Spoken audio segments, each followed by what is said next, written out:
हाँ,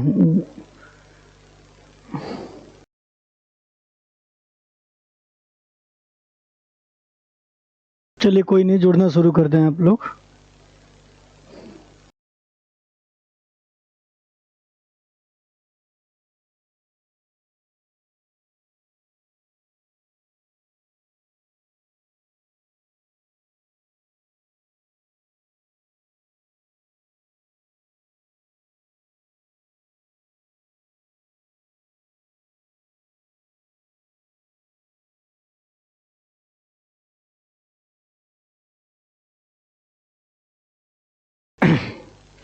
चलिए, आवाज़ आ रही है आप लोगों तक?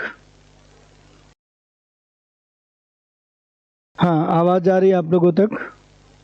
ठीक है, क्लास स्टार्ट करते हैं। जितने भी लोग अंग्रेजी माध्यम हैं उनको पीपीटी मैंने सेंड कर दिया है आप लोगों को। बिल्कुल, आप लोगों को मैंने पीपीटी सेंड कर दिया है। ठीक है, हाँ, आप लोगों तक क्लास पहुंच जाएगी। पीपीटी सेंड कर दिया है मैंने।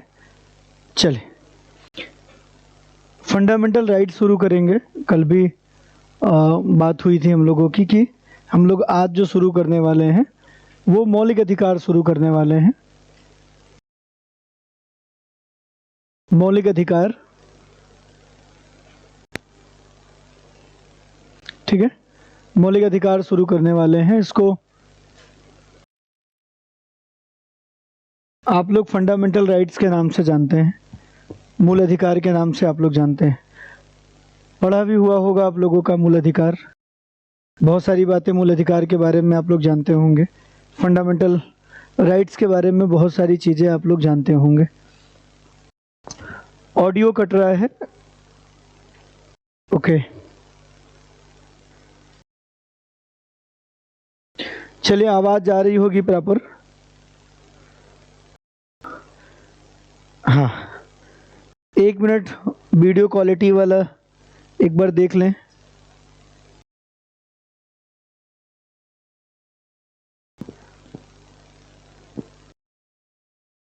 नेट की प्रॉब्लम है आज।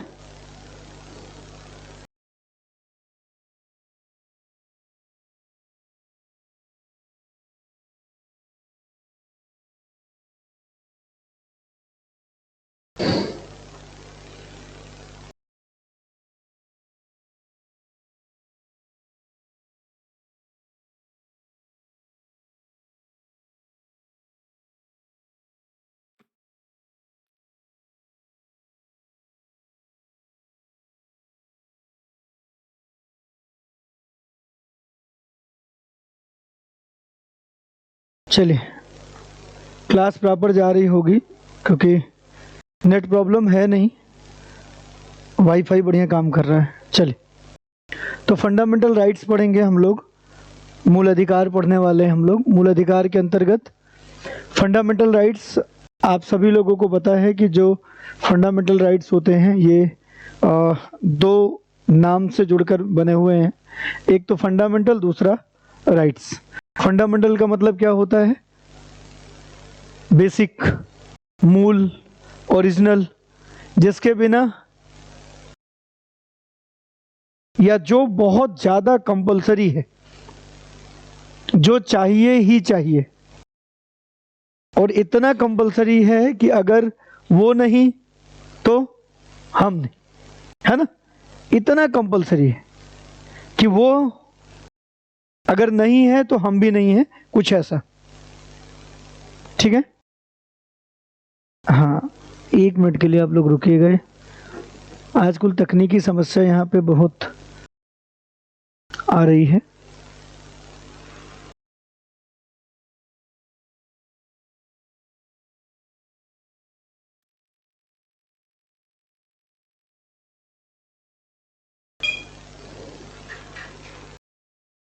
चलिए, ठीक है, अब आवाज़ आ रही होगी। आवाज़ कट गया था यहाँ से, अब आवाज़ आ रही होगी। तो फंडामेंटल राइट्स दो भागों से, दो शब्दों से मिलकर बना है। एक तो फंडामेंटल और दूसरा राइट्स। फंडामेंटल का मतलब होता है ऐसी चीज़ें जो हमारे यहाँ हमारे लिए बहुत ज़रूरी हैं, हमारे लिए बहुत कंपलसरी हैं। और राइट्स का मतलब होता है जो हमें अपने डेवलपमेंट के लिए चाहिए जो हमें अपने विकास के लिए चाहिए।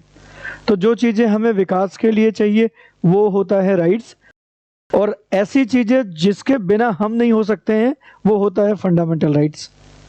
तो फंडामेंटल राइट्स जब भी बात करते हैं कि फंडामेंटल राइट्स क्या है, तो हमें ये समझना होता है कि फंडामेंटल राइट्स का जो मतलब होता है वो ये होता है कि जो जो कंपलसरी है हमारे लिए, या हम ऐसा कह सकते हैं कि ऐसे राइट्स जो हमें मिलने ही चाहिए, ऐसे राइट्स जो हमारे एग्जिस्टेंस के लिए, हमारे अपने अस्तित्व के लिए बहुत ज़्यादा ज़रूरी है, उसे हम लोग फंडामेंटल राइट्स कहते हैं।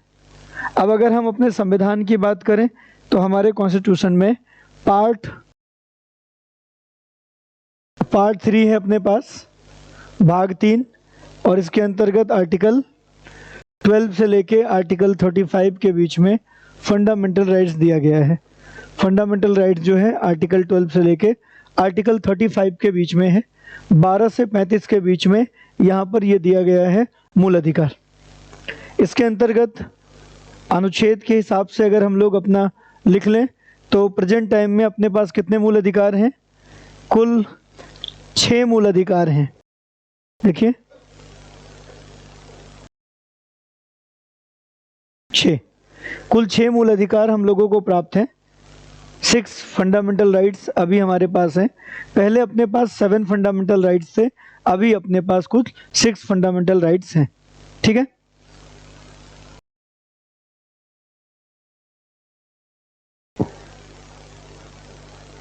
पार्ट 2 कराएंगे, बाद में कराएंगे पार्ट 2। पार्ट 2 की पीडीएफ पूरी कंप्लीट नहीं हो पा रही थी क्योंकि बहुत सारी चीज़ें अपडेशन में थी, इसलिए हम लोग पार्ट 3 से शुरू कर रहे हैं। ठीक है, हाँ पार्ट 3 से कर रहे हैं। आवाज़ बहुत कम जा रही है, माइक काम नहीं कर रहा आज लग रहा है। ठीक है, चलिए आवाज़ जा रही है, ठीक है, ईयरफोन थोड़ा सा लगा लें आप लोग। आवाज़ जा रही है, थोड़ी कम जा रही है, ठीक है। चलिए, तो यहाँ पर पार्ट 3 के अंतर्गत 6 मूल अधिकार अपने पास हैं, 6 फंडामेंटल राइट्स हैं अपने पास। इसमें पहला कौन सा है? समता का मूल अधिकार, जिसको हम लोग राइट टू इक्वलिटी कहते हैं। राइट टू इक्वलिटी का मतलब है समता का मूल अधिकार, समानता का मूल अधिकार। दूसरा है अपने पास स्वतंत्रता का मूल अधिकार, राइट टू फ्रीडम कहते हैं हम लोग। राइट टू फ्रीडम ये फंडामेंटल राइट्स है अपने पास।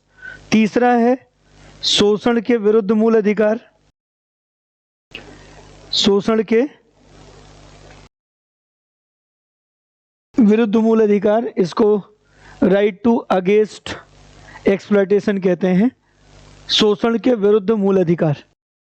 चौथा अपने पास है धार्मिक स्वतंत्रता का मूल अधिकार,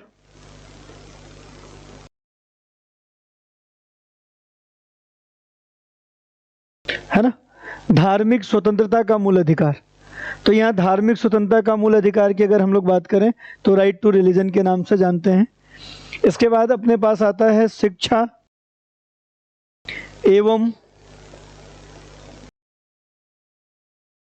संस्कृति का मूल अधिकार, right to education and culture, और संवैधानिक उपचारों का मूल अधिकार।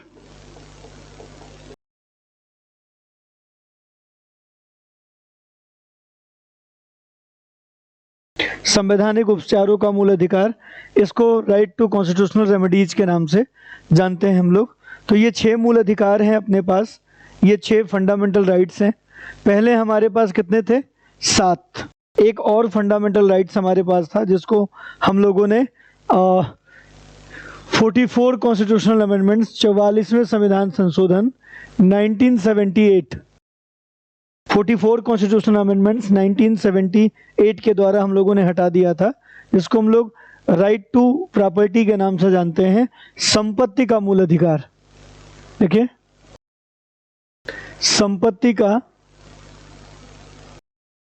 संपत्ति का मूल अधिकार, संपत्ति का मूल अधिकार, राइट टू प्रॉपर्टी, जिसे हम लोगों ने 44 कॉन्स्टिट्यूशनल अमेंडमेंट्स, 44वें संविधान संशोधन 1978 1978 के द्वारा हम लोगों ने हटा दिया था। ठीक है, तो अगर हम आर्टिकल लिखने की बात करें कि ये जितनी भी बातें हैं 12 से 35 तक 6 राइट्स हैं, तो जितने भी अधिकार हैं, जितने भी अनुच्छेद हैं आर्टिकल 12 से लेकर 35 के बीच में, क्या उन सब में फंडामेंटल राइट्स है या उनमें फंडामेंटल राइट्स से रिलेटेड बातें भी हैं? तो हम लोग यहाँ पर देखेंगे कि इसमें बहुत सारी बातें फंडामेंटल राइट्स से रिलेटेड भी हैं। एक्चुअल में फंडामेंटल राइट्स जो है वो आर्टिकल 14 से शुरू होता है और 32 पे ख़त्म हो जाता है। तो हमें ये भी देखना है कि कौन से आर्टिकल में क्या है। इसको तो हम लोग पढ़ेंगे, एक एक आर्टिकल करके पढ़ेंगे, लेकिन इसके पहले हम लोग थोड़ा सा अनुच्छेद लिख लें। जैसे आर्टिकल 14 से 18 के बीच में, 14 से 18 के बीच में राइट टू इक्वलिटी है, समानता का मूल अधिकार, अनुच्छेद 14 से 18। 19 से 22 आर्टिकल 19 टू 22, 19 से 22 के बीच में स्वतंत्रता का मूल अधिकार है। 23 और 24, 23 और 24 के अंतर्गत शोषण के विरुद्ध मूल अधिकार है। 25 से 28, 25 टू 28, 25 से 28 के बीच में राइट टू रिलीजन है। ऐसे ही 29, 30, 29 से 30 के बीच में शिक्षा एवं संस्कृति का मूल अधिकार है। और आर्टिकल 32,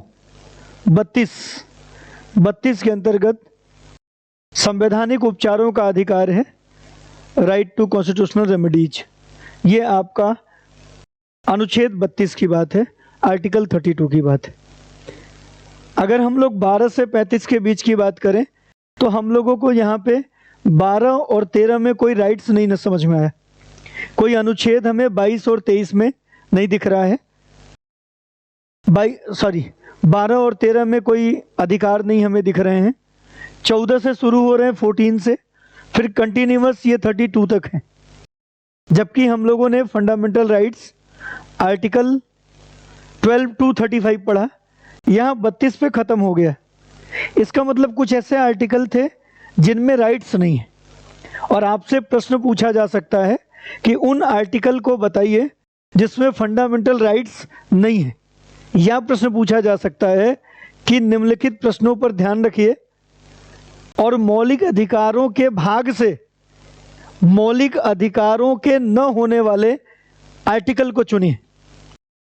मतलब सारे आर्टिकल फंडामेंटल राइट्स के पार्ट से होंगे,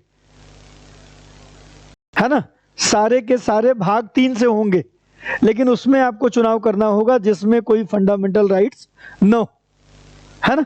तो हम लोगों ने देखा यहाँ पर आर्टिकल 12 और आर्टिकल 13, ये 2 आर्टिकल उस टाइम पे मिसिंग थे जिसमें कोई राइट्स नहीं था। इसके बाद एक आर्टिकल हम लोगों को मिसिंग दिखा, आर्टिकल 32। तो इसमें इसके मिसिंग होने का कारण है कि ये अब है ही नहीं, है ना। ये इसलिए मिसिंग है क्योंकि ये अब है ही नहीं। सॉरी, 31,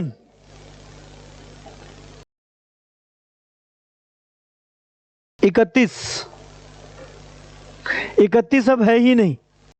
चले, इनके कमेंट पे नजर है हमारी। बहुत तकलीफ है, कुछ लोगों को आवाज नहीं जा रही है। ठीक है, इतना आवाज बहुत है, सुनते रहिए आप लोग, पहुंच जाएगी आप लोगों तक। शांति में बैठ के पढ़िएगा, मोबाइल की आवाज वैसे भी कम होती है, ईयरफोन लगा के पढ़ेंगे तो कंसंट्रेशन बढ़ेगा। ठीक है, आर्टिकल 31 है 31, जो हम लोगों ने फंडामेंटल राइट्स जब आर्टिकल 12 से लेके 35 के बीच में देखा तो उसमें हम लोगों को 31 मिसिंग दिखा। इसके बाद कौन मिसिंग है जो हम लोगों ने देखा नहीं? आर्टिकल 33, 34 और 35, है ना।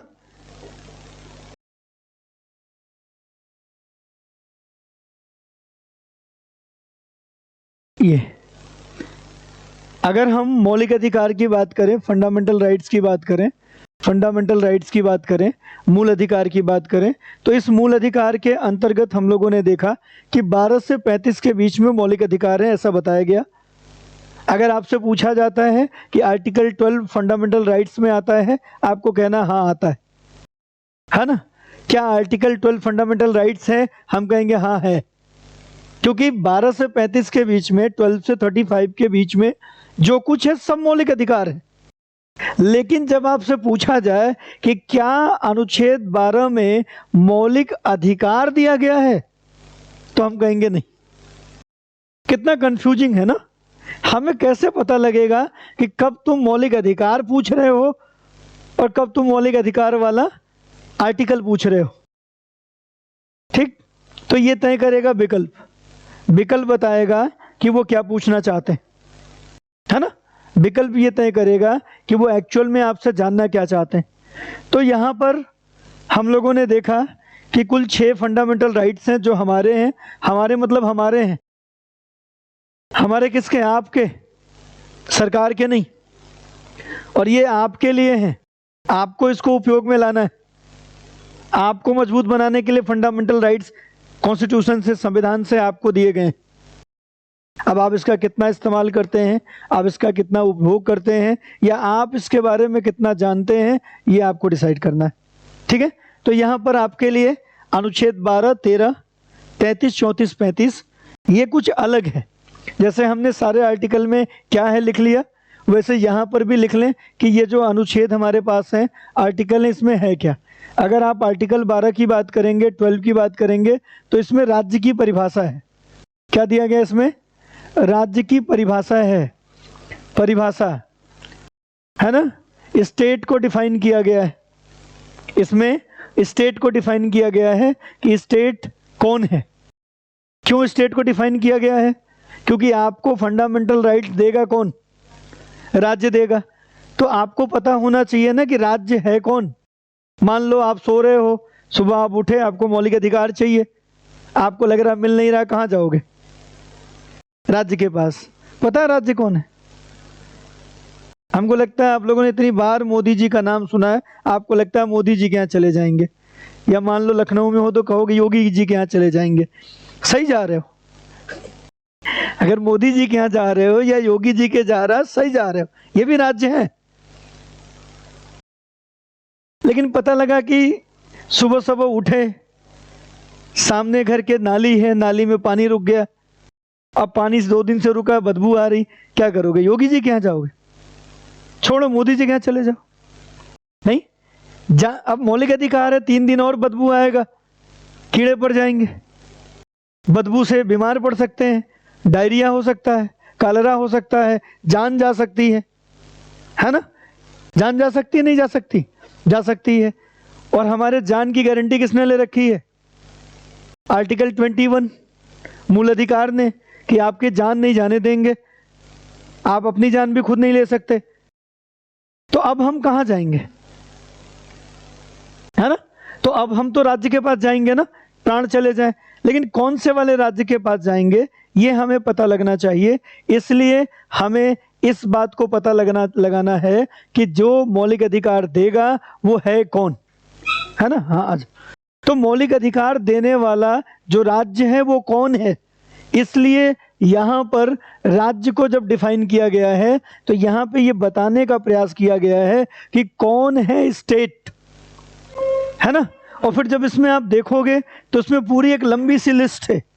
उस पूरी लिस्ट में ये बताया गया है कि कौन कौन स्टेट है। तो वहाँ पे बताया गया हमारा प्राइम मिनिस्टर स्टेट है, हमारा प्रेसिडेंट स्टेट है, वाइस प्रेसिडेंट स्टेट है, हमारी पार्लियामेंट स्टेट है, हमारी स्टेट पार्लियामेंट वो भी स्टेट है, हमारा गवर्नर वो भी स्टेट है। जितने भी ये आप इलेक्ट करके भेजते हैं लोअर हाउस में, वो भी कौन है? वो भी स्टेट है। अपर हाउस में जिसको भेजते हैं वो भी स्टेट है। ये जो हम लोग एमएलए बना के भेजते हैं ये भी स्टेट है। एमएलसी जिनको हमने बनाया वो भी स्टेट है। ये जो आईएएस पीसीएस की तैयारी करने वाले लोग हैं, ये जब सेलेक्ट हो जाएंगे तो ये भी कौन है? स्टेट है। ये भी स्टेट है। ये जो हमारा विश्वविद्यालय है ये भी स्टेट है। ये जो हमारी प्राइमरी स्कूल है ये भी स्टेट है। गवर्नमेंट से डायरेक्टली प्रॉफिट लेने वाला हर व्यक्ति, हर इंस्टीट्यूशन स्टेट है। गवर्नमेंट से इनडायरेक्ट लाभ लेने वाला भी स्टेट है। गवर्नमेंट से जो एडहॉक पे जुड़ा हुआ है वो भी स्टेट है। इतने सारे लोग स्टेट हैं और ये पूरी लिस्ट है यहाँ पर कि कौन कौन स्टेट है। जीवन बीमा निगम भी स्टेट है। भेल, सेल, रेल, गेल, नेल, टेल जो भी है सब कौन है? स्टेट हैं। जो संविदा पे कर्मचारी है बिजली विभाग में वो भी कौन है? स्टेट है। हाँ, संविदा पे है ना, सरकार के लिए काम कर रहा है संविदा पे, वो भी स्टेट है। ऐसा ना सोच लो कि हम प्राइवेट कंपनी में हैं। अगर आप गवर्नमेंट सरकारी विभाग में संविदा पे काम कर रहे हो, प्राइवेट को नहीं, प्राइवेट हमने कहीं नहीं, निजी कहा हमने नहीं, हमने सरकार के कार्यों को जो संविदा पे कर रहा है वहां तक का व्यक्ति स्टेट है। प्राइमरी स्कूल का चपरासी भी स्टेट है। लिखा है सब, है ना, लिखा है सब कि कौन कौन स्टेट है, सब यहां पर लिखा है। अब यही बात लिखी है, आप रट्टा मारोगे तो आपको याद करना पड़ेगा, फिर भूल जाओगे। तो राज्य को डिफाइन किया गया है यहाँ पे, स्टेट को डिफाइन किया गया है। तो स्टेट को डिफाइन करने पे यहाँ पे थ्योरी नहीं बताई गई है कि राज्य किसे कहते हैं, ठीक है ना। यहाँ पे स्टेट को जब डिफाइन किया गया तो यहाँ पे थ्योरी बताने का प्रयास नहीं है कि राज्य किसे कहते हैं। यहाँ पर सीधे सीधे बताया जा रहा है कौन कौन राज्य है। थ्योरी भी समझेंगे, थ्योरी में स्टेट अलग होता है ना।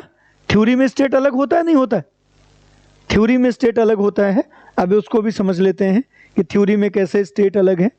अगर हम थ्योरी की बात करें तो अभी थ्योरी समझ लेते हैं कि थ्योरी में हमारा जो स्टेट है वो कैसे अलग होता है, ठीक है। हाँ,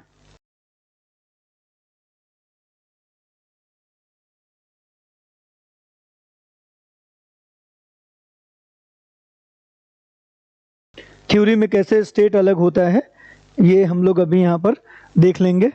राज्य की परिभाषा हमने देख ली और यहाँ पर ये आर्टिकल 12 में है और इसमें बताया गया था कि कौन स्टेट होगा, कौन राज्य होगा। 13 की भी बात समझ लें, फिर आते हैं राज्य के बारे में, राज्य को समझने के बारे में। आर्टिकल 13 में बताया गया है कि कैसे मौलिक अधिकार एज इट इज बने रहेंगे। जो फंडामेंटल राइट्स हैं वो कैसे जैसे अभी हैं ऐसे ही बने रहेंगे। मतलब बाद में फंडामेंटल राइट्स को कोई कम ज़्यादा नहीं कर पाएगा, ऐसी बात यहाँ पे बताने का प्रयास किया गया। क्योंकि मौलिक अधिकार देना किसको है? व्यक्ति को, और देगा कौन? स्टेट। आपको जो जिम्मेदारी दी जाती है आप उस जिम्मेदारी को निभाते हो बड़े मन से। जब हम कहते हैं कि कल 3 से 4 आंसर लिख के ले आना, ले आते हो लिख के? नहीं। और जो ले भी आते हैं वो कैसे? बेमन से, मजबूरी से, किसी तरह लिख लिया, जबकि वो जिम्मेदारी किसकी है? आपकी। किसको लाभ देगा? आपको। सोचो, बस इसलिए क्योंकि वो बात किसी और ने दे दी। ऐसे ही राज्य से जब कहा गया संविधान में कि तुम्हारा काम है लोगों के फंडामेंटल राइट्स को देना, जैसे वो उसके ऊपर बोझ हो गया, जैसे वो उसके ऊपर कर्तव्य लाद दिया गया। अब प्रॉब्लम क्या है? अब जब उसके ऊपर आपने ये कर्तव्य थोप दिया है, अब उसका मन ही नहीं कर रहा करने का, है ना। अब उसका इसको करने का मन नहीं हो रहा है, और जब उसको इसका करने का मन नहीं हो रहा है तब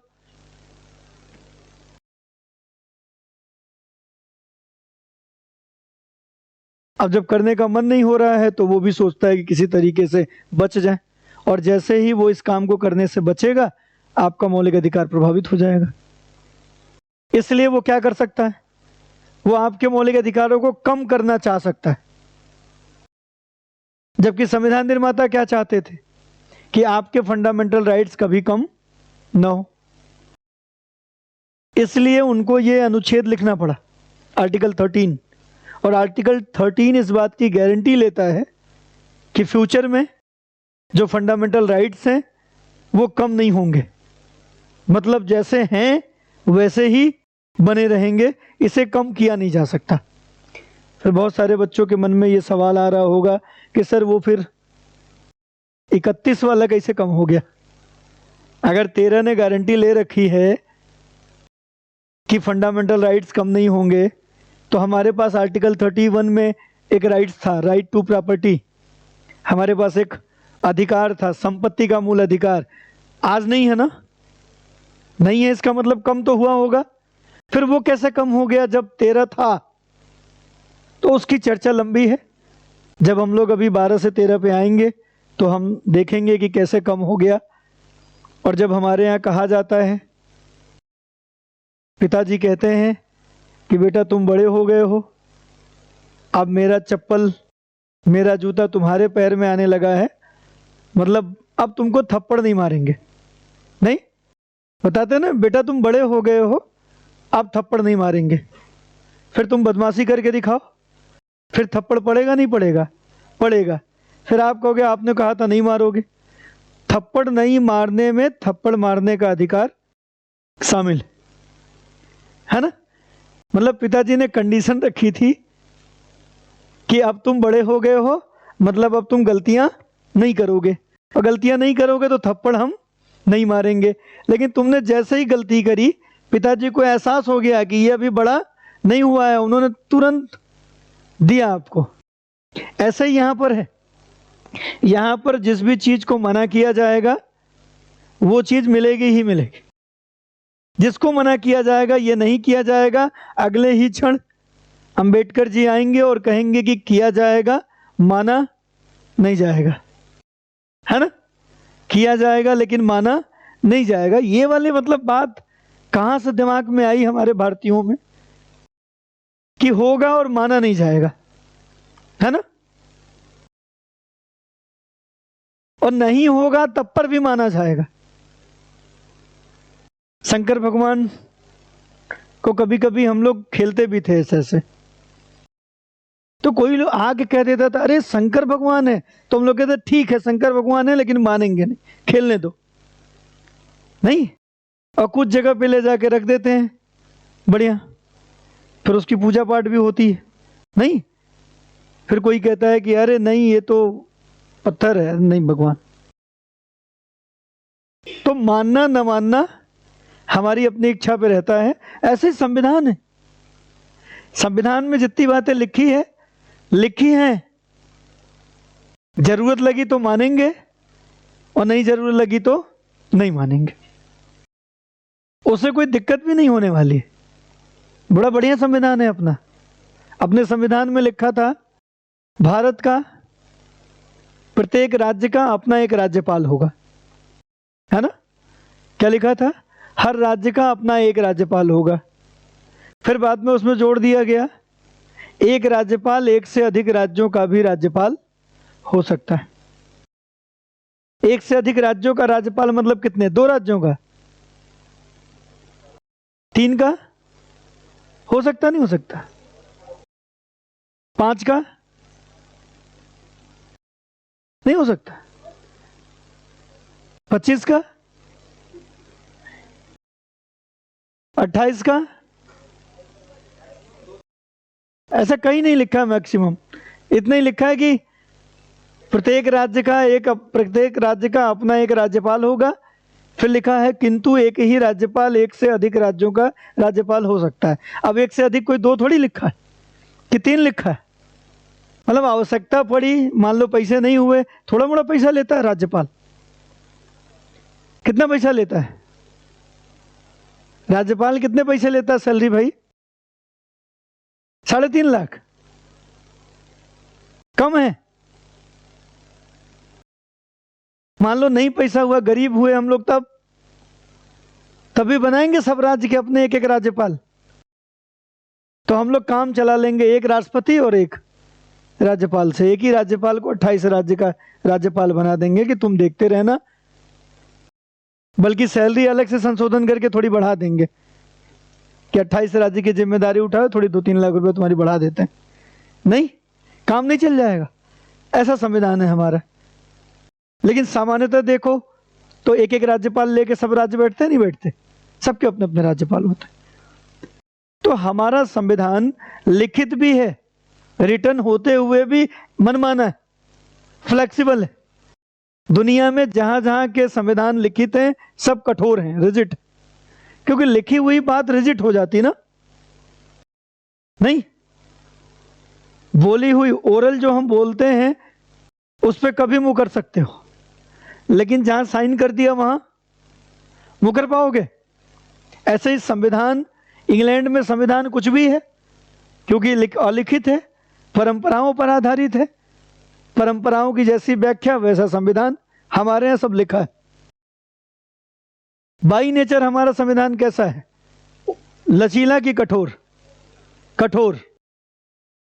जहां जहां के संविधान लिखित हैं वो सब कठोर हैं। भारत का संविधान कैसा है?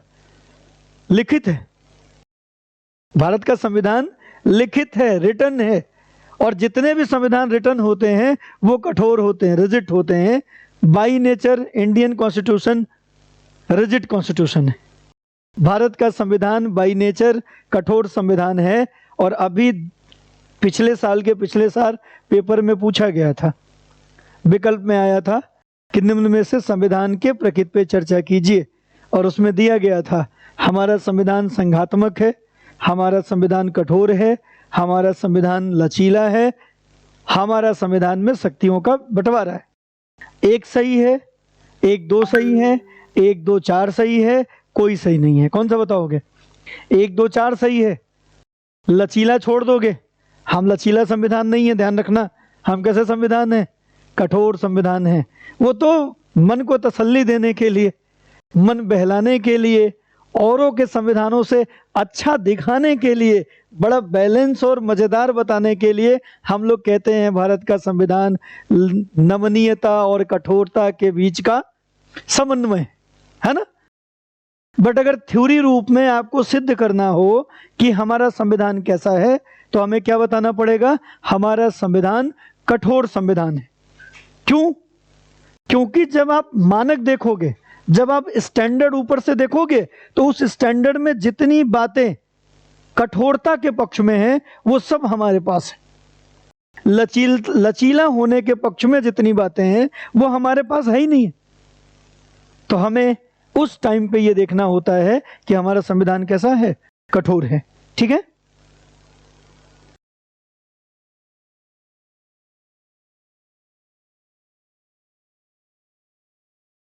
ठीक है, आते हैं, यहां पर भी आते हैं। सवाल है कि राज्य जो है, एमपी राज्य है, महाराष्ट्र राज्य है, इंडिया भी स्टेट है ना। जब यहाँ राज्य की परिभाषा की बात की जा रही है तो वास्तव में ये राज्य मध्य प्रदेश या महाराष्ट्र नहीं है। यहाँ जिस स्टेट को डिफाइन करने की बात हो रही है, इस स्टेट का नाम है इंडिया स्टेट। क्या नाम है? इंडिया स्टेट नाम है इसका। हम इंडिया स्टेट की बात कर रहे हैं, हम एमपी या महाराष्ट्र स्टेट की बात नहीं कर रहे हैं। हम यहाँ पे इंडिया स्टेट की बात कर रहे हैं। ठीक है। आते हैं अभी कि क्या, किसको राज्य कहते हैं, किसको राष्ट्र कहते हैं, किसको देश कहते हैं, इस पे आते हैं। तो 13 में ये बताया गया है कि फंडामेंटल राइट जैसे हैं वैसे ही बने रहेंगे, एज इट इज बने रहेंगे, इसमें कोई चेंजेस नहीं होगा। ये 13 में बताया गया है। 33 में, आर्टिकल 33 में ये बताने का प्रयास किया जाएगा आपको कि फंडामेंटल राइट्स सभी को जो मिले हुए हैं वो इक्वल नहीं मिले हुए, एक जैसे नहीं मिले हुए हैं। जितने भी लोग, जितने भी हमारे सिटीजन हैं या पर्सन हैं, व्यक्ति हैं, उनमें से जो लोग राज्य का हिस्सा होंगे, जो लोग राज्य का हिस्सा होंगे मतलब स्टेट होंगे, उनके फंडामेंटल राइट्स आम लोगों के फंडामेंटल राइट्स से डिफरेंट होगा। यहां पर कंडीशन लिखी गई है कि सबके फंडामेंटल राइट्स एक जैसे सभी को उपलब्ध नहीं होंगे। जो लोग स्टेट का हिस्सा होंगे, विशेषकर सेना का कोई व्यक्ति है, किसी खुफिया विभाग का अगर कोई व्यक्ति है, जो हमारी एजेंसीज हैं उसका कोई व्यक्ति है, कोई रॉ में है, कोई आईबी में है, या कोई पुलिस में है, सेना में है, या सूचना से रिलेटेड, इंफॉर्मेशन से रिलेटेड किसी इंस्टीट्यूट में वो एम्प्लॉई है, अगर ऐसा कोई व्यक्ति है जो इनसे जुड़ा हुआ है, ऐसे व्यक्ति के फंडामेंटल राइट्स उनके पोस्ट के अकॉर्डिंग मिलेंगे, उनके पद के अनुसार मिलेगा, वैसा नहीं जैसा नॉर्मल लोगों को है। मतलब सामान्य लोग जिस फंडामेंटल राइट्स के का उपभोग करते हैं, वैसा ही फंडामेंटल राइट्स का उपभोग सभी लोग जो सेना में हैं, किसी विभाग में हैं, खुफिया एजेंसी में हैं, किसी ब्यूरो में हैं, या इंफॉर्मेशन से रिलेटेड किसी इंस्टीट्यूट में हैं, ऐसे लोगों का फंडामेंटल राइट्स लिमिटेड होगा। लिमिटेड का मतलब समझते हैं, सीमित होगा। उदाहरण के लिए एग्जाम्पल ले लेते हैं। एग्जाम्पल लेने में जैसे मैं हूं, न मैं सेना में हूं, न मैं कोई इंफॉर्मेशन से रिलेटेड किसी इंस्टीट्यूट में हूं, मैं तो बस ऐसे ही हूं, है ना, एक सामान्य नागरिक हूं जिसके पास इस तरीके की कोई जिम्मेदारी नहीं है राज्य वाली। तो अब मैं बड़ी बड़ी होर्डिंग लगवाता हूं, बड़ी होर्डिंग पे अपनी फोटो बड़ी से छपवाता हूं, सामने मोबाइल नंबर भी लिखता हूं, अपना नाम भी लिखता हूं, डेजिग्नेशन भी लिखता हूं, काम भी लिखता हूं, है ना। और बड़ी लोकप्रियता मिलती है, लोग पहचानते हैं, है ना। नहीं भी पहचानते हैं तो हम लोग खुद ही पहचान लेते हैं। जानते हो कौन कौन है? वहाँ बड़ी वाली होर्डिंग देखी थी, उसमें फोटो लगी थी, हाँ लगी थी, वही हूँ। अच्छा वही हो, ठीक है ना। अरे कुछ पहचानते भी होंगे, ऐसा थोड़ी सबको पहचानवा रहे होंगे, होर्डिंग लगी, फोटो देखी, मेरी थी, ऐसा नहीं है, है ना। हाँ ऐसा बिल्कुल नहीं है, लेकिन फिर भी देखो कॉन्फिडेंस देखो। अब कोई आदमी रॉ में काम करता नहीं, अब उसका मन कर दे कि वो भी हमारे जैसा लोकप्रिय होना चाहे, है ना, होर्डिंग लगवा सकता है रॉ वाला, लगाएगा बड़ी बड़ी photo, I am working in कि फ्रॉम इन आईबी रॉ सिंस 2009, लगाएगा 2009 से रॉ में काम कर रहा हूं, हाँ। आई हैव फिनिश्ड 4-5 लिख दे नीचे, प्रोजेक्ट डन किया, नहीं प्रोजेक्ट पाकिस्तान, प्रोजेक्ट अफगानिस्तान, कर सकता है। हम अचीवमेंट दिखाते हैं कि हमने ये बैच किया, ये काम किया, ये किया, कर सकता है सर रॉ वाला। बेचारे सेना वाले, एक दिन एक ने वीडियो बना दी कि साहब रोटी जली हुई दे रहे हैं, दाल पानी वाला दे रहे हैं, सब्जी में मसाला नहीं है, इतना सा दिखा दिया, उसका कोर्ट मार्शल हो गया, उसको नौकरी से निकाल फेंका। निकाल फेंका नहीं फेंका, वह उसने क्या किया, उसने अभिव्यक्ति जो आर्टिकल 19(1)(a) में मिला हुआ है, ऑन ड्यूटी से क्या मतलब, आदमी है नहीं है, नागरिक है नहीं है, व्यक्ति है नहीं है, तो उसने वही किया ना जो हमारी अभिव्यक्ति का अधिकार है, लेकिन उसका कोर्ट मार्शल हुआ, उसकी नौकरी चली गई। क्यों? क्योंकि उसको पता होना चाहिए था कि उसका फंडामेंटल राइट्स, उसका राइट टू एक्सप्रेशन वैसा नहीं है जैसा मेरा था। वो उसने भी सोशल मीडिया ज़्यादा चला लिया होगा, अब देखा सोशल मीडिया पे हर दिन आदमी अपनी तकलीफ लेके आ जा रहा, तो वो उसको भी लगा होगा एक दिन हम भी अपनी तकलीफ दिखा दें, अपनी तकलीफ दिखा दिया, नौकरी चली गई। क्यों? क्योंकि उसने आर्टिकल 33 नहीं पढ़ा था। अगर आर्टिकल 33 पढ़ लेता तो उसके बाद समझ में आ जाती कि मेरा जो अभिव्यक्ति का अधिकार है वो वैसा नहीं है जैसे इन सोशल मीडिया वाले के हैं। ये जो लोग दिन भर लगे पड़े हैं जियो लिए, ये इनके जैसे से अपने नहीं है, हम सेना में हैं और हमारे मूल अधिकार लिमिटेड हैं। हम लोग कहते रहते हैं चाइना की सेना बहुत बड़ी है, हमारी सेना टिक न पाएगी। कोई सेना का आदमी कह के दिखाए कि हमारी सेना टिक नहीं पाएगी चाइना की सेना के आगे। ये इंटरनल सिक्योरिटी का मामला बन जाएगा ना, नेशनल सिक्योरिटी का मामला बन जाएगा। सेना वाला नहीं कह सकता, हम आप कह सकते हैं। कोई सेना वाला मोदी जी को भला बुरा कहता हुआ दिखता है? कह सकता है? हम लोग पानी पीते हैं दिन भर, नहीं, ऐसा नहीं है, बड़ाई करते हैं, है ना। ये मौलिक अधिकार है, 33 में दिया गया है, ध्यान रखिएगा। 33 में कहा गया है कि जो भी इन चीज़ों पे लोग होंगे उनके फंडामेंटल राइट्स आम लोगों के फंडामेंटल राइट्स के जैसे नहीं होंगे, उनके फंडामेंटल राइट लिमिटेड होंगे।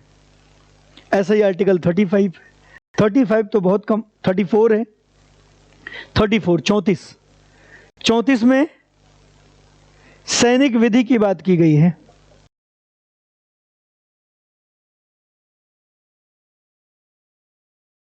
मार्शल लॉ, सुना है नाम आप लोगों ने मार्शल लॉ का? जिसने मार्शल लॉ नहीं सुना उसने सैनिक विधि सुनी होगी। ये वो लॉ है, कानून है, जब कभी नॉर्मल लॉ से, हमारे नॉर्मल कानूनों से हमारी व्यवस्था ठीक ढंग से नहीं चल पाती, लॉ एंड ऑर्डर हमारे खराब हो जाते हैं, तब हम मार्शल लॉ की बात करते हैं नॉर्मली इंटरनल मामलों में। और विशेषकर मार्शल लॉ अक्सर जहाँ पे तनाव बना रहता है सीमावर्ती इलाकों में, वहाँ पर अक्सर मार्शल लॉ चलता है, सैनिक विधि। जैसे जम्मू कश्मीर के जो बॉर्डर इलाके हैं, या फिर नॉर्थ ईस्ट में जो हमारे नागालैंड हो गया, या ऐसे जो भी सीमावर्ती जिले सीमावर्ती राज्य हैं, वहाँ पर अक्सर सैनिक विधि का इस्तेमाल किया जाता है। क्योंकि नॉर्मल कानून अगर हम वहाँ पर रखेंगे तो जो हमारी विरोधी ताकतें हैं वो हमारे लोगों को बहला फुसला के, बरगला के, लालच दे के हमारे अगेंस्ट हमारी इंटरनल सिक्योरिटी को नुकसान पहुंचा सकते हैं। इसलिए ऐसी जगहों पे हम लोग क्या करते हैं, सैनिक विधि का इस्तेमाल करते हैं, मार्शल लॉ का इस्तेमाल करते हैं। बिल्कुल आसपास एक सैनिक विधि है ना, मार्शल लॉ का इस्तेमाल करते हैं। मार्शल लॉ में क्या होता है कि जो नॉर्मली हमारे फंडामेंटल राइट्स होते हैं वो फंडामेंटल राइट्स मार्शल लॉ के टाइम पे सस्पेंड हो जाते हैं। जहां पर भी मार्शल लॉ लागू होता है वहां पर जो जनरली कानून हमारे हैं जिसमें हमें फंडामेंटल राइट्स भी मिलता है वो सस्पेंड हो जाते हैं। अगर वो सस्पेंड हो गए तो हमारा मौलिक अधिकार तो मिलेगा नहीं। अब जो सेना के लोग हैं उनके कानून चलते हैं, और ठीक कहा जाए तो सेना के कानून में कोई कानून है ही नहीं। सेना की मनमानियां ही सैनिक विधि कहलाती है ना। सेना की मनमानी क्या कहलाती है? मार्शल लॉ ऐसा समझ लो, मतलब बिना किसी वजह के वो आपके घर में घुस सकते हैं और आपके घर के एक दो लोगों को थप्पड़ मार सकते हैं, टॉर्चर कर सकते हैं, सारा खाना वाना जो बना रखा वो खा सकते हैं, बर्तन उर्तन सब इधर उधर फेंक सकते हैं, सारे कपड़े उपड़े सब अस्त व्यस्त फैला सकते हैं और वार्निंग देके जा सकते हैं। और आप ये सोचते रहोगे इतने देर तक कि हम शामिल थे भी कि शामिल नहीं थे, है ना। बिना किसी वारंट के वो आपको उठा सकते हैं, पूछताछ के नाम पे आपको महीने, 2 महीने, 3 महीने, 5 महीने, 7 महीने रख सकते हैं और बहुत बार गायब भी कर सकते हैं और आप ढूंढ भी नहीं पाओगे कि वो गए कहाँ, है ना। ऐसा ही एक महिला नॉर्थ ईस्ट में है, नाम पता है आप लोगों को क्या? शर्मिला इरोम, नाम सुना है? सांसद की चुनाव भी लड़ी थी, हार गई। पिछले 14-15 वर्षों से, 16 वर्षों से वो आमरण अनशन करती हैं इसी सैनिक विधि के अगेंस्ट, क्योंकि उनके राज्य में आसपास से 100, 200, 400 लोग पिछले 15-16 वर्षों में गायब हो गए जो आज तक आए नहीं। और सबको उठा के कौन ले गया था? सेना वाले। सबको सेना वाले उठा कर ले गए थे, क्योंकि वहां पे सैनिक विधि है, उनके पास इतना अधिकार है ना। सर तब तो ये एफआर नहीं हुआ, फंडामेंटल राइट्स हुआ। बस जहां सैनिक विधि लागू है वहां पर ये नहीं होगा, है ना। लेकिन ये मौलिक अधिकार है, यही तो ये बताना चाह रहा। अभी पूरी बात आप लोगों ने सुनी नहीं। 34 में सैनिक विधि की बात है। कहा गया है कि जब सैनिक विधि लागू होगी तब फंडामेंटल राइट्स सस्पेंड हो जाएगा। लेकिन अनुच्छेद 34 इस बात की गारंटी लेता है कि सैनिक विधि के दौरान हुए नुकसान की भरपाई के लिए सैनिक विधि समाप्त होने के पश्चात या बाद आप कोर्ट जा सकते हैं। आई बात समझ में? आर्टिकल 34 इस बात की गारंटी ले रहा है कि जब मार्शल लॉ लागू होगा, जब एग्जीक्यूशन में होगा मार्शल लॉ, तब फंडामेंटल राइट्स नहीं होंगे। लेकिन मैं इस बात की गारंटी लेता हूं कि जब सैनिक विधि मार्शल लॉ समाप्त होगा और उस दौरान आपको कोई नुकसान पहुंचा होगा, उस नुकसान की भरपाई के लिए जो भी आप इफेक्टेड होंगे उसके प्रतिपूर्ति के लिए आप कोर्ट जा सकते हैं, मतलब न्यायालय जा सकते हैं, है ना।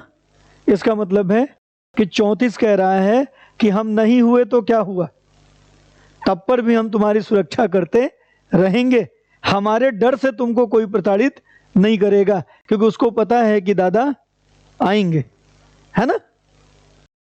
अब मान लो सैनिक विधि लागू भी हो गई, तब पर भी सेना के लोग आपको इसलिए प्रताड़ित नहीं करेंगे, आपको इसलिए नुकसान नहीं पहुंचाएंगे, क्योंकि उन्हें पता है कि जिस दिन सैनिक विधि समाप्त होगी उस दिन इस नुकसान की भरपाई के लिए व्यक्ति न्यायालय जा सकता है। और फिर न्यायालय, आप जानते हो न्यायालय से बड़ा देश में कुछ है नहीं। हमारे न्यायाधीश जब बुला के लोगों की क्लास लगाते हैं तब समझ में नहीं आता है कि सेना से हैं, कर्नल हैं कि जनरल हैं, एसपी हैं कि डीएसपी हैं कि कमिश्नर है ना। कोर्ट में जो लताड़ लगती है वहाँ सारा पद हवा हो जाता है। इसलिए अनुच्छेद 34 कह रहा है कि घबराना नहीं, हम नहीं होंगे तब पर भी तुम्हारे मौलिक अधिकारों का संरक्षण होता रहेगा।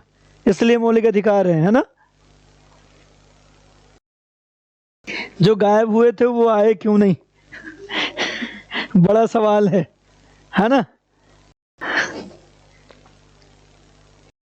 आपको क्या लगता है, सेना बहुत अच्छी चीज है? अक्सर हम लोग को लगता है कि सेना बहुत अच्छी चीज है ना। सेना भी वैसी ही है जैसे तलवार, है ना। तलवार से अपना भी गला कट सकता है और दूसरे का भी। सेना भी ठीक ऐसे, सबकी सेना ऐसी होती है। सेनाओं को हम लोग कोई इमोशन नहीं सिखाते इमोशन सिखाओगे तो उनकी अपनी बुद्धि चलने लगेगी, फिर वो तय करने लगेंगे किसको मारना है किसको नहीं मारना है। और सेना में सिखाया जाता है कि जितने पाकिस्तानी मिले नहीं, ऐसा कुछ, जो दुश्मन है वो दुश्मन है, वो छोटा हो या बड़ा हो। इमोशन नहीं सिखाए जाते, हाँ रूल सिखाए जाते। प्राण चले जाए तब पर भी रूल मत तोड़ो। तो वो मशीन, सेना एक तरीके से हमारे लिए क्या होती है, साधन होती है, मशीन होती है। उसका इस्तेमाल हम जैसा चाहें वो वैसा हो, न कि वो जैसा चाहें वैसा करें। वैसा करेंगे तब तो तख्ता पलट होने लगेगा, है ना। सेना कहीं भी अच्छी नहीं होती।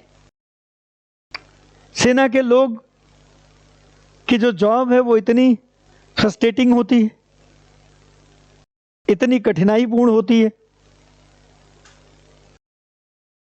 तो ऐसे में वो लोग भी बहुत परेशान रहते हैं। अक्सर आप देखो न्यूज में आता है सुनने को कि एक सेना वाले ने अपने 10 सहयोगियों पे गोली चलाई, कारण छुट्टी नहीं मिल रही थी। नहीं, 12 महीने 14 महीने 16 महीने 2 साल से बर्फ में पड़े हुए हैं, ना कोई बात करने वाला है, ना कोई मिलने वाला है, ना कुछ। इसलिए हो रहा है ना। इसलिए सेना है। बहुत इमोशंस लगाव करके भी कुछ नहीं कर पाओगे। बाकी चूंकि हमारे लिए वो वहां खड़े हैं इसलिए हम उनका रिस्पेक्ट करते हैं। क्या हर जगह पे उनका रिस्पेक्ट है? हर जगह पे रिस्पेक्ट होती तो पत्थरबाजी क्यों होती कश्मीर में?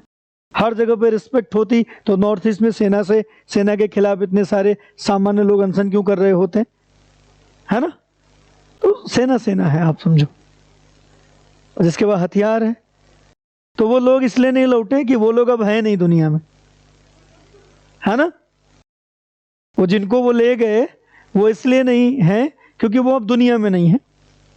बहुत बार सेना जब आसपास होती है तो बहुत बार ये दुश्मनी भी निकालती है। इनको किसी सैनिकों से कोई सैनिक कोई बदतमीजी कर रहा होगा, कोई अकड़ गया। अब अकड़ गया तो कहते हैं ठीक है, फिर तुमको सेना का रूप दिखाते हैं। पता लगा अगले दिन उठा ले गए, बताएं कि ये किसी का जासूस था, किसी का मुखबिर था, उससे पूछताछ करेंगे। अब कहाँ गए कोई पता नहीं, क्योंकि हमारे सामान्य कानून में तो हमें पता है कि हमारा व्यक्ति कहाँ ले जा रहे हो बताना होगा। इतनी बदमाशियां तो इतने दबाव में रहने के बाद पुलिस कर जाती है, तो सेना की तो बात ही छोड़ दो आप, है ना। तो वो लोग हैं नहीं, वो लोग अब दुनिया में नहीं हैं, है ना। अब वो लोग दुनिया में नहीं हैं, इसलिए वापस नहीं आए। और इसी का शर्मिला इरोम विरोध कर रही हैं। उनका मानना है कि सैनिक विधि होनी चाहिए, लेकिन वो बहुत सीमावर्ती इलाकों पे, और इतनी मनमानी सेना को नहीं होनी चाहिए कि वो सामान्य लोगों को केवल इस बिहाफ पे उठा ले जाए। और उठा ले जाए तो सेना की जिम्मेदारी है कि वो बताए कि उनका क्या हुआ, है ना। 20-20 साल 22-22 साल से लोग इसी में पड़े हुए हैं कि उनके परिवार से जो सेना के लोग ले गए थे वो कहाँ है, और उनको किसी प्रकार की कोई जानकारी नहीं दी जा रही है।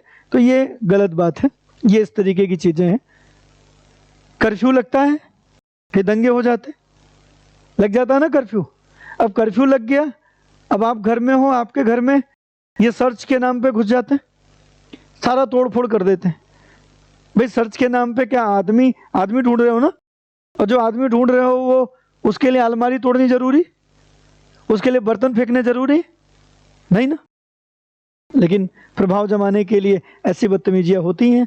अब जिनके साथ हुई हैं उनको सेना का वो रूप पता है, जिनके साथ नहीं हुई हैं वो तो जय जवान जय किसान के साथ हमेशा। तो अनुभव जो होते हैं कलेक्टिव नहीं होते, अनुभव हमेशा कैसे होते हैं, पर्सनलाइज होते हैं ना। और एक ही व्यक्ति से एक का अनुभव बुरा है और एक का अनुभव अच्छा है ना। इसलिए व्यवस्थाएं दोनों एक जैसी हैं।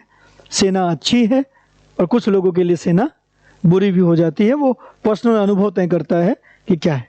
ठीक, तो 34 सैनिक विधि के संबंध में है, मार्शल लॉ के संबंध में। आर्टिकल 35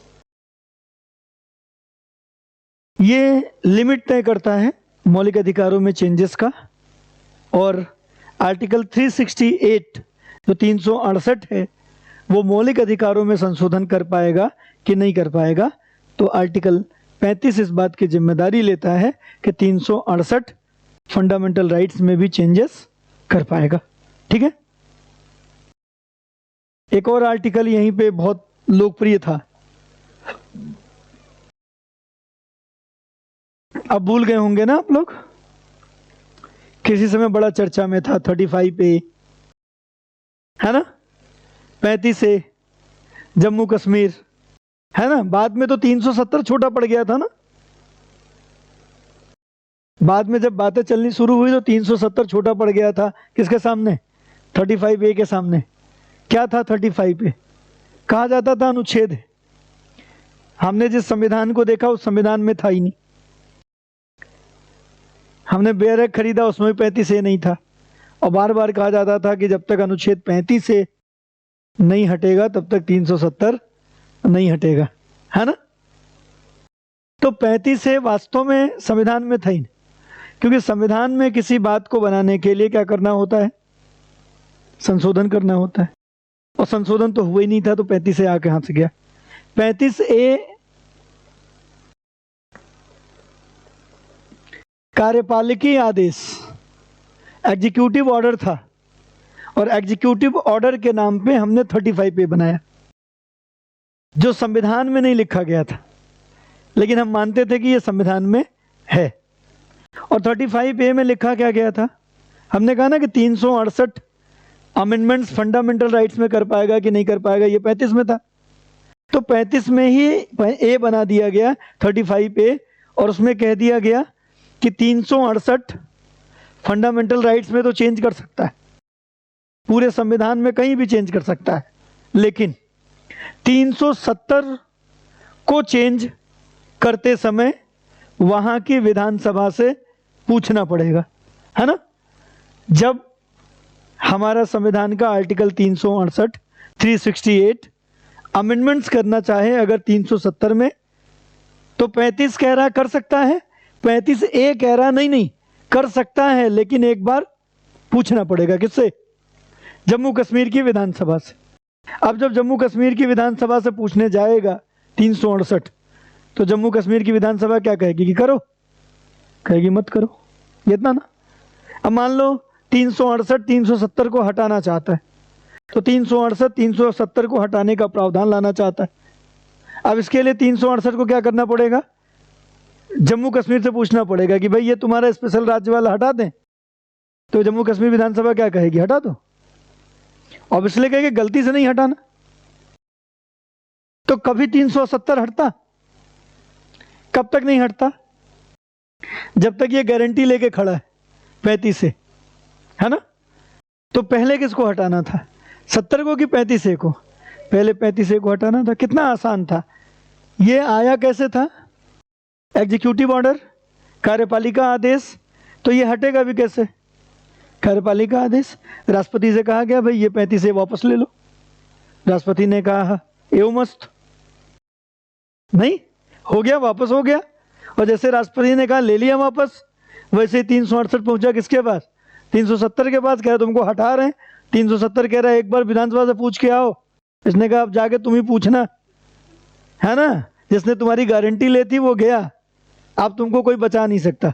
और 368 ने 370 को उल्टा पुल्टा कर डाला, 370 को हटाया नहीं, 370 तो गया ही गया, स्पेशल राज्य का दर्जा गया ही गया, बल्कि राज्य से बना के क्या बना दिया, यूनियन टेरिटरी बना दिया, यूटी बना दिया।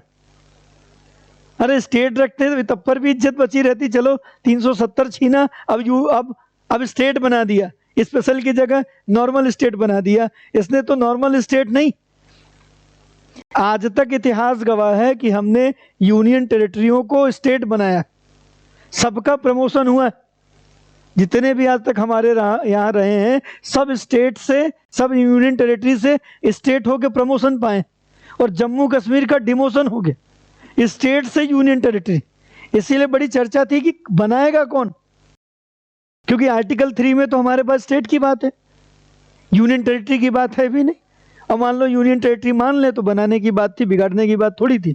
यहाँ 3 ने स्टेट छोड़ो यूनियन टेरिटरी बना दिया। Please repeat the concept of 35 पे, 35 पे अभी मत कराओ, क्योंकि अभी तो मैं बस इंट्रो दे रहा था। इंट्रो पे ये हाल रिपीट करवाओगे आप लोग, तो जब पूरा पढ़ाएंगे तब क्या होगा। अभी नहीं रिपीट करते, अब हो गया, मजा आ गया ना। बस मेरा उद्देश्य क्या है, सुनने में मजा आ जाए, बाकी याद रहे चाहे न रहे। आपको पता है जो चीज सुनने में मजा आ गया वो याद भी है,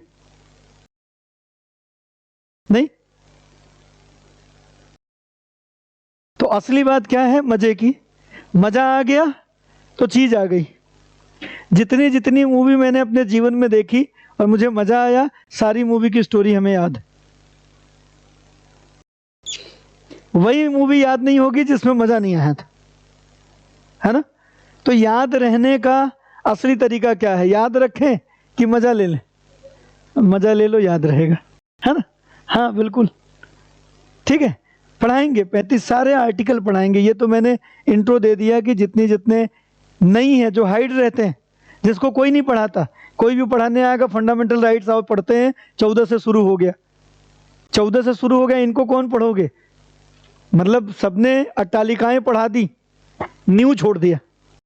और ये सारे लोग कौन है, ये न्यू वाले हैं, ये अट्टालिकाएं नहीं, ये चमक नहीं रहे, ये अंदर हैं। इनको छोड़ दोगे तो अट्टालिकाओं का कोई मतलब नहीं है। आपका पॉलिटी पढ़ने का जो तरीका है, आपका पॉलिटी पढ़ने का जो ढंग है, वो उतना बढ़िया नहीं रह जाएगा अगर आप इसको ऐसे नहीं करते हैं तो। ठीक है, चलिए आगे बढ़ते हैं। अब शुरू करते हैं फंडामेंटल राइट्स, और इसमें अनुच्छेद 12।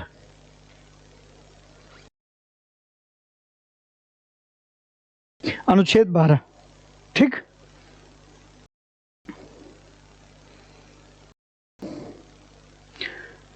अनुच्छेद 12 में राज्य की परिभाषा है।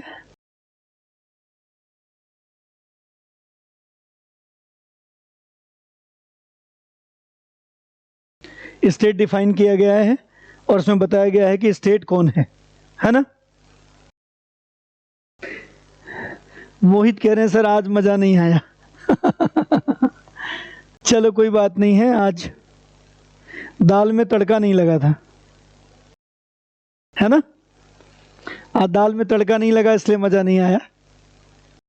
अभी कहाँ बात ही हुई मज़े वाली। अब तो जब पढ़ना शुरू करेंगे तब मज़ा आना क्या होगा, शुरू होगा। राज्य की परिभाषा आर्टिकल 12 से शुरू होता है। मैंने पहले भी बताया कि राज्य में यहाँ पे पूरी लिस्ट है कि कौन कौन राज्य है। इसके लिए आपको किताब देखना पड़ेगा और किताब में नोट कर लीजिएगा कि कौन कौन स्टेट है।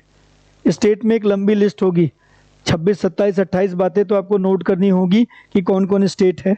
मैंने बोला भी था कि प्रेसिडेंट भी स्टेट है, गवर्नर भी स्टेट है, प्राइम मिनिस्टर भी स्टेट है, चीफ मिनिस्टर भी स्टेट है, मेंबर ऑफ पार्लियामेंट भी स्टेट है, एमएलए और एमएलसी भी स्टेट है, लोकसभा अध्यक्ष, विधानसभा अध्यक्ष, लोकसभा उपाध्यक्ष, विधानसभा उपाध्यक्ष, ये लोग भी क्या है, स्टेट है। उपराष्ट्रपति भी क्या है, स्टेट है। महान्यायवादी भी क्या है, स्टेट है। गवर्नर कैग भी क्या है, हमारा नियंत्रक महालेखा परीक्षक, वो भी स्टेट है ना। ऐसे ही जो हमारा इलेक्शन कमिश्नर है या इलेक्शन कमिश्नर हैं, ये भी क्या है, हमारे स्टेट हैं। ऐसे ही जितने भी हमारे गवर्नमेंट कर्मचारी हैं वो भी स्टेट हैं, जो स्टेट गवर्नमेंट के कर्मचारी हैं वो भी स्टेट हैं।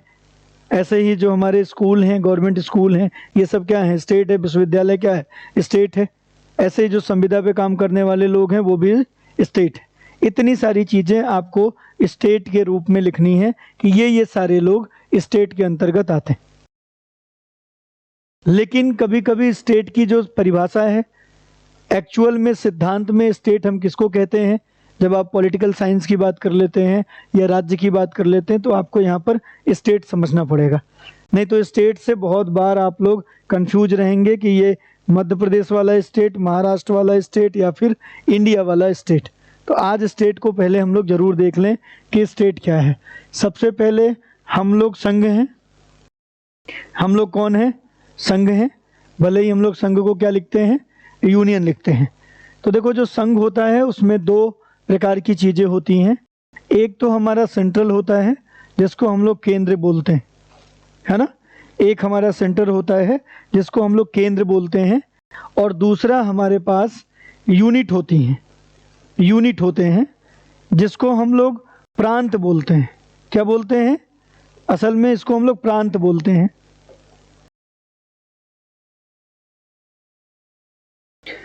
जिसको आप लोग स्टेट बोलते हैं उसको असल में प्रांत बोलते हैं, प्रोविंशियल बोलते हैं, है ना। जैसे ब्रिटिश प्रांत, तो हम लोग उसको ब्रिटिश स्टेट कह लेते थे, लेकिन असल में वो क्या होते थे, ब्रिटिश प्रोविंशियल होते थे, है ना। तो यहाँ पे जिसको आप स्टेट समझते हैं, जैसे महाराष्ट्र, ये एक प्रोविंशियल है। जैसे मध्य प्रदेश एक प्रोविंशियल, ऐसे उत्तर प्रदेश है, उत्तर प्रदेश को हम लोग जो है हाँ यूनाइटेड प्रोविंशियल बोलते थे।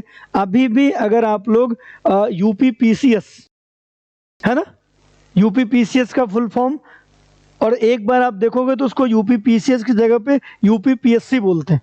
क्या बोलते हैं, यूपी पीएससी। फुल फॉर्म करोगे तो प्रोविंशियल सिविल सर्विसेज आता है। क्या आता है, प्रोविंशियल सिविल सर्विसेज, न कि state civil services. State civil services नहीं, वो हमारा जो सिविल सर्विसेज असल में यूपीएससी है, असल में वही स्टेट है ना। तो प्रोविंशियल बोलते हैं हम इसको, यूनिट बोलते हैं। जैसे मध्य प्रदेश है, मध्य प्रदेश ये यूनिट है, इकाई है। उत्तर प्रदेश यूनिट है। महाराष्ट्र ये यूनिट है, जिसको आप लोग स्टेट कहते हैं, ये एक्चुअल में स्टेट नहीं है। अगर इसको पॉलिटी के भाषा में देखा जाए तो ये सब यूनिट है। ये आपका सेंटर है और इधर क्या होते हैं, यूनिट है। ये एक सेंट्रल गवर्नमेंट होता है और बाकी जो प्रोविंशियल गवर्नमेंट होते हैं, यूनिट्स होते हैं, ये भी। तो ये भी, इनके भी अपने गवर्नमेंट सरकारें होती हैं और सेंट्रल की भी अपनी सरकारें होती हैं। तो दो प्रकार की सरकारें होती हैं, एक केंद्र की सरकार और दूसरी इकाइयों की सरकार। किसकी सरकार, इकाइयों की सरकार। तो जब हम लोग मध्य प्रदेश या उत्तर प्रदेश को कहते हैं तो ये यूनिट है, इकाई है, असल में ये राज्य नहीं है। तो राज्य होता कौन है, राज्य वो होता है जिसके पास क्या होती है, संप्रभुता होती है, जिसके पास सॉवरेंटी होती है। जिसके पास सॉवरेंटी होती है वो स्टेट होता है। अब अगर हम लोग बात करें तो यूपी के पास, एमपी के पास या महाराष्ट्र के पास क्या सॉवरेंटी है? क्या यूपी, एमपी, महाराष्ट्र के पास सॉवरेंटी है? क्या संप्रभुता है? नहीं। सॉवरेंटी या संप्रभुता का मतलब होता है जो अपने इंटरनल और एक्सटर्नल दोनों मामलों में डिसीजन लेने के लिए स्वतंत्र हो। अब हमारा जो उत्तर प्रदेश है ये अपना डिसीजन ले सकता है कि हमें कौन से देश से कर्जा लेना है, कौन से नहीं लेना। ये कहीं से कर्ज लेके आ सकता है बिना सेंट्रल गवर्नमेंट की सहमति के? नहीं। तो ये अपने एक्सटर्नल मामले में स्वतंत्र नहीं। क्या ये अपने इंटरनल मामले में स्वतंत्र है? क्या ये उत्तर प्रदेश में रेलवे को बिजली सप्लाई करना बंद कर सकता है उत्तर प्रदेश? अगर उत्तर प्रदेश में रेलवे को बिजली सप्लाई करना बंद कर दे तो सेंट्रल गवर्नमेंट उत्तर प्रदेश में राष्ट्रपति शासन लागू कर सकती है, 356 लागू कर सकती है और राष्ट्रपति के कंट्रोल में उत्तर प्रदेश का पूरा गवर्नेंस हो सकता है। हो सकता नहीं हो सकता? तो ये इनके पास सॉवरेंटी है, स्वतंत्रता, संप्रभुता है। तो क्या उत्तर प्रदेश राज्य है? नहीं, क्योंकि राज्य होने के लिए सबसे बड़ी कंडीशन क्या है? सॉवरेंटी या स्वतंत्रता। और अगर ऐसा नहीं है तो ये ऐसा नहीं कर सकते। तो यूपी, एमपी, महाराष्ट्र जिसको आप स्टेट समझते हैं, एक्चुअल में ये स्टेट नहीं है, ये यूनिट है, ये इकाई है। ठीक है, आज के लिए बस इतना ही। अभी आपकी जो दूसरी क्लास है वो शुरू होने वाली है 10 मिनट में। आर्टिकल 4 को एक्सप्लेन कर दें। चलिए अनुच्छेद 4 को एक बार एक्सप्लेन कर देते हैं। आर्टिकल 4 देखो, आर्टिकल 4 कहता है कि आर्टिकल 2, आर्टिकल 3 ये दो ऐसे आर्टिकल हैं जो चेंजेस करते हैं, जो नए स्टेट को ला सकते हैं बाहर से। ये आर्टिकल 3 जो अंदर के स्टेट को छोटा बड़ा कर सकती है, नाम में परिवर्तन, सीमा में परिवर्तन। तो ये जो चेंजेस किए जाते हैं, इन चेंजेस के कारण हमारे संविधान में बहुत जगहों पे चेंज आ जाता है। जैसे शेड्यूल 1 में चेंज आ जाएगा, शेड्यूल 4 में चेंज आ जाएगा। तो ये जो चेंजेस हैं देखने में लग रहे हैं कि संविधान का संशोधन हो गया, अमेंडमेंट्स हो गया, लेकिन एक्चुअल में अमेंडमेंट्स नहीं होता, क्योंकि ये चेंजेस 368 नहीं करता। ये चेंजेस आर्टिकल 2 और 3 से होता है। तो आर्टिकल 2, 3 से जो भी चेंजेस होंगे वो नॉर्मल प्रोसेस माने जाएंगे, सामान्य प्रक्रिया माना जाएगा, संविधान संशोधन नहीं। क्योंकि संविधान संशोधन एक विशेष प्रक्रिया है और विशेष प्रक्रिया के लिए विशेष बहुमत की जरूरत होती है, स्पेशल प्रोसेस के लिए स्पेशल मेजोरिटी। और जबकि आर्टिकल 2, 3 नॉर्मल मेजोरिटी से, सिंपल मेजोरिटी से होता है, इसलिए वो सिंपल प्रोसेस है। तो देखने में वो लग सकता है अमेंडमेंट्स की जैसे, लेकिन वो अमेंडमेंट्स नहीं है। यही क्लियरिफाई आर्टिकल 4 के द्वारा किया गया है। ठीक है, गोपाल पूछ रहे तो बिहार स्टेट कौन है? बिहार कोई स्टेट नहीं है, बिहार एक प्रोविंशियल है या बिहार एक यूनिट है। ठीक है ना, बिहार राज्य नहीं है, बिहार एक यूनिट है, बिहार एक प्रदेश है, बिहार एक प्रोविंशियल है ना, अकॉर्डिंग टू पॉलिटी के टर्मोलॉजी में, है ना। नॉर्मली आप बिहार को राज्य मानो, कोई दिक्कत नहीं है, 28 राज्यों से मिलकर बना है अपना देश ना। चलिए कोई बात नहीं, ठीक, आपको वो इतना ही समझना है। चलिए ये क्लास बस यहीं ख़त्म करते हैं। आप लोगों की भी ये क्लास यहीं पर ख़त्म होती है। कल से हम लोग 13 शुरू कर लेंगे, 12 ख़त्म हो गया, 12 में कुछ है नहीं, कल से 13 शुरू कर लेंगे।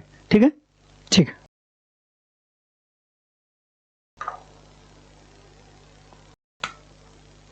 अभी 10 मिनट बाद आपकी इन्वायरमेंट की क्लास होगी।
कैसे हैं आप सभी? तो मेरा नाम हिमांशु थापा है और मैं आप लोगों को यहाँ पर एनवायरनमेंट इकोलॉजी भी कंप्लीट करवाऊंगा। और एनवायरनमेंट इन इकोलॉजी पे हम लोग एक लेक्चर ऑलरेडी ले चुके हैं, ठीक है। वो आपको वीडियो सर को मैं हम दे देंगे, है ना। वो आपको एक वीडियो दे दूंगा, लेकिन उससे पहले मैं कुछ चीज़ें आप लोग से थोड़ा जानना चाहूँगा कि कितने लोग इंग्लिश मीडियम के, कितने हिंदी के? इंग्लिश वाले कितने हैं? एक है केवल इंग्लिश मीडियम। अच्छा, ठीक ठीक। अच्छा, आप तो ऐसा है कि क्लासेस हमारी बाइलिंगुअल रहेंगी, ठीक है, क्योंकि जो एप्लीकेशन पे क्लास लेनी है हम लोग को वो बाइलिंगुअल है, ठीक। तो मैं इंग्लिश और हिंदी दोनों में आपको बताते चलूंगा। अगर कहीं पे लैंग्वेज में प्रॉब्लम आती है तो आप हाथ रेस कर दीजिएगा प्लीज, ठीक है। हाँ, एक इंग्लिश मीडियम वाला, ठीक है, गुड। तो कोई दिक्कत नहीं है, आप इंग्लिश मीडियम से हिंदी मीडियम, लैंग्वेज प्रॉब्लम नहीं होगी आपकी, भाषा में कोई दिक्कत नहीं होगी। ये जानना चाहता हूँ आप लोग कब से प्रिपरेशन कर रहे हैं? कुछ आप लोग इससे पहले हम लोग क्लास स्टार्ट करें, उससे पहले थोड़ी पहले ही छोड़ दिया है क्लास, तो हम लोग इस चीज को थोड़ा समझ लेते हैं। आपका नाम क्या है? विशाल। विशाल, आप कब से प्रिपरेशन कर रहे हैं? 2019 से, ठीक, गुड, वेरी गुड। एनवायरनमेंट इससे पहले आपने पढ़ी होगी? ओके ओके, ग्रेट, ठीक है। आप लोग कब से प्रिपरेशन कर रही हैं? 21 से प्रिपरेशन कर रही हैं। अभी 21 से प्रिपरेशन अपीयर हुआ है कोई इसमें? अभी IAS PCS में कोई अपीयर हुआ है? अभी आप अपीयर हुई हैं अभी, ठीक है। कैसा था आपका एक्सपीरियंस? किस में अपीयर हुई? PCS में, IAS में? एक बार IAS भी थी, PCS भी थी, ठीक है। कैसा रहा आपका परफॉर्मेंस एक्सपीरियंस? एक बार क्वालिफाई आपने किया है, ओके, वेरी गुड, बहुत बढ़िया। हम मोबाइल रख सकते हैं। एनवायरनमेंट का आइडिया है, एनवायरनमेंट इकोलॉजी का, इसका क्या रोल है, कितना इंपॉर्टेंट ये सब्जेक्ट है, कहाँ कहाँ पे आता है, कुछ आइडिया है? चलिए, चलो मैं स्टार्ट करता हूँ, बता देता हूँ आपको हम लोग कैसे प्रोसीड करेंगे। तो यहाँ पर जो आपका एनवायरनमेंट एंड इकोलॉजी है, जो पर्यावरण पारिस्थितिकी है आपका, इसका रोल प्रीलिम्स में क्या है और आपका जो हम लोग बात करते हैं मेंस में क्या रोल है, उसके बारे में बात थोड़ा कर लेते हैं। यहाँ पर अगर मैं बात करूँ प्रारंभिक परीक्षा की, प्रीलिम्स, ठीक है ना, प्रीलिम्स की अगर हम लोग बारे में बात करें तो प्रीलिम्स में यहाँ पर हर साल, ठीक है, 15 से 20 क्वेश्चन आते हैं। आप अगर देखेंगे तो इस सेक्शन से 15 से 20 क्वेश्चन आते हैं, लेकिन ये 15 से 20 क्वेश्चन बड़े ट्रिकी होते हैं। ये ट्रिकी इसलिए होते हैं क्योंकि इसमें स्टैटिक पोर्शन से कम आता है और करंट अफेयर से ज्यादा रिलेट होता है, ठीक है। तो ये जो सब्जेक्ट है बड़ा डायनेमिक सब्जेक्ट है।